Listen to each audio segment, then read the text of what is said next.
E aí, pessoal da Cultive, todo mundo bem? Vamos então dar continuidade ao nosso vídeo lá de onde nós paramos, fechou?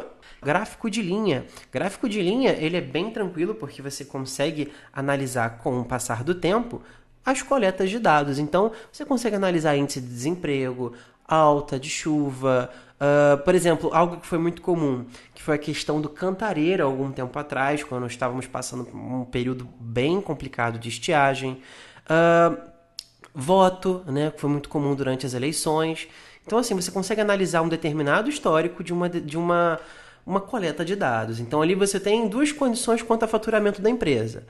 Um mais simples, onde ele vê essencialmente o passar do tempo do faturamento da empresa, e você consegue comparar períodos, ver se houve uma alta, se houve uma baixa, se a empresa está rendendo bem ou não.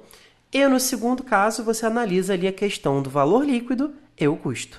Então você consegue ver se a empresa está bem de saúde financeira ou não com o passar do tempo. Uma dica muito importante: analise o tempo. Ele pode trazer especificamente para você meses do ano, dias da semana. Ele pode trazer dias, por exemplo, ali, ó lá, meses, mês 1, 2, 3, 4, 5, 6, 7, 8, 9, 10. Necessariamente são os meses do ano? Não, mas sim uma contagem onde começou a realizar essa coleta de dados e onde parou. Então, não necessariamente o mês 1 ali é o mês de janeiro, pode ser um mês qualquer. É um mês que faz parte da contagem. Tudo bem? Infográfico eu acho muito legal, porque você consegue, através do tamanho das figuras, entender o recado que ele está querendo passar para você. Nesse caso aqui, desse infográfico, é a água que você não vê. É a água que acaba sendo gasta nesse processo de cada situação. Então você consegue analisar que os dois processos ali que mais gastam água para o quilo, né, para 1 quilo do produto formado, é a manteiga e a carne de boi. Né? A manteiga com 18 mil litros e a carne de boi 17.100 para 1 quilo de carne. A que menos gasta, pelo incrível que pareça, é a cerveja, que para 1 litro de cerveja você tem um gasto de 5,5 litros de água. Então, o infográfico ele trabalha com essa questão do tamanho, com a questão do exagero, para passar ali informação para você. Gráfico de área, muito utilizado para você comparar as tendências, né? Você comparar algo que esteja acumulado, uma coleta que esteja acumulada. Então você consegue entender ali que o lucro, ok, acaba sendo um pouco menor do que a quantidade. Né? Ele é bem simples a sua interpretação, porque você muito puxa, óbvio que para o gráfico de linha, e você consegue entender nesse caso aqui que os pontos eles acabam cruzando dados quanto aos seus produtos, né? Água e sal, doce, espaguete, lasanha, pizza, recheado e, é claro, aos seus valores, às suas quantidades. Tudo bem? Tá, e agora? Como é que eu vou conseguir aqui identificar uma plena interpretação do meu gráfico? Perfeito! Você precisa identificar o gráfico para, enfim, interpretá-lo e, assim, é claro, ligar o texto motivador da sua questão com, né, o seu gráfico, ou seja, entender o cenário que está sendo trabalhado ali. E como eu interpreto esse gráfico, afinal de contas? Fácil. Você sabe que gráfico você está trabalhando? Ele é de coluna, setores? Ele é de área? Ele é um infográfico? Do que ele se trata? Ou seja, que informação relevante ele buscou te mostrar? Né? Quais dados que ele está ilustrando? Você tem que questionar. É como se fosse um questionáriozinho na hora de você olhar para o seu gráfico. Tá? Quais são as grandezas que ele está trabalhando ali? E se tiver complicado, melhor ainda, utiliza de elementos matemáticos, né, que você já está habituado, para você, enfim, interpretá-lo. Isso a gente vai ver, inclusive, em uma questão nossa. Tá? Daqui, ó, o gráfico apresenta a taxa de desemprego em porcentagem para o período de março de 2008 e abril de 2009. Então, isso vale para as cidades de Recife, Salvador, Belo Horizonte, Rio de Janeiro, São Paulo e Porto Alegre. Tá lá.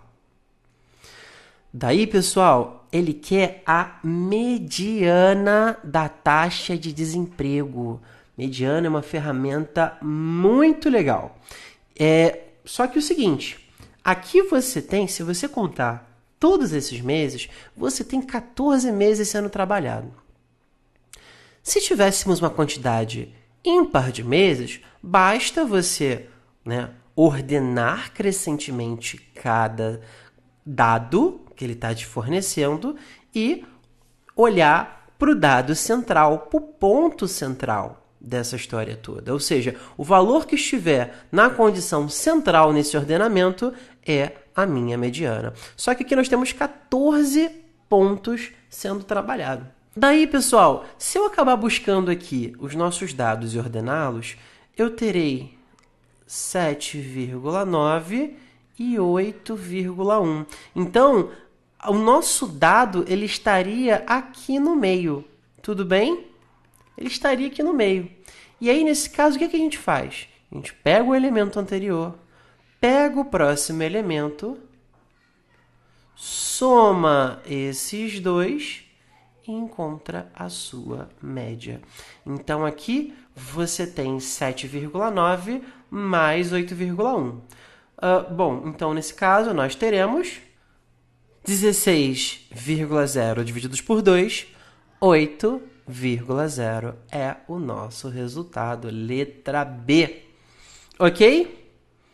Então, basta você ordenar cada ponto de forma crescente e analisar. É par? É ímpar a quantidade de dados? Então, eu consigo tirar a mediana de uma forma mais rápida ou encontrando a minha média. Tudo bem? Esse aqui é mais rápido, ele é mais tranquilo. Então, olha só. Ele fala o seguinte para nós, que lá no IPCA tivemos alguns produtos que foram bem tendenciosos, né? Eles acabaram atingindo de uma forma mais impactante o nosso IPCA. Isso foi analisado no Rio, Porto Alegre, São Paulo e Brasília. Então, você consegue analisar cada situação em cada cidade. Então, você tem um índice geral, alimentação e bebidas, habitação, artigo de residência, vestuário e transporte. E aí ele pergunta, com base no gráfico, o que foi de fato determinante em maio de 2008. Qual desses produtos teve um maior impacto em maio de 2008 no IPCA?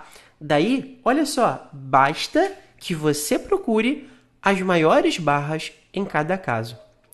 E se você analisar bem, você tem no Rio de Janeiro, alimento e bebidas. Porto Alegre também, São Paulo também e Brasília também.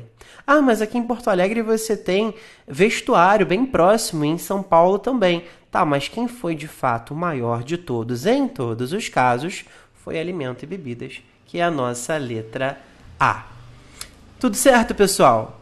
Espero que vocês tenham gostado da nossa experiência nesse bloco de gráficos estatísticos, de interpretação de gráficos estatísticos, e a gente acaba se encontrando no nosso próximo bloco. E aí, posso contar com vocês? Forte abraço e até a próxima. Valeu!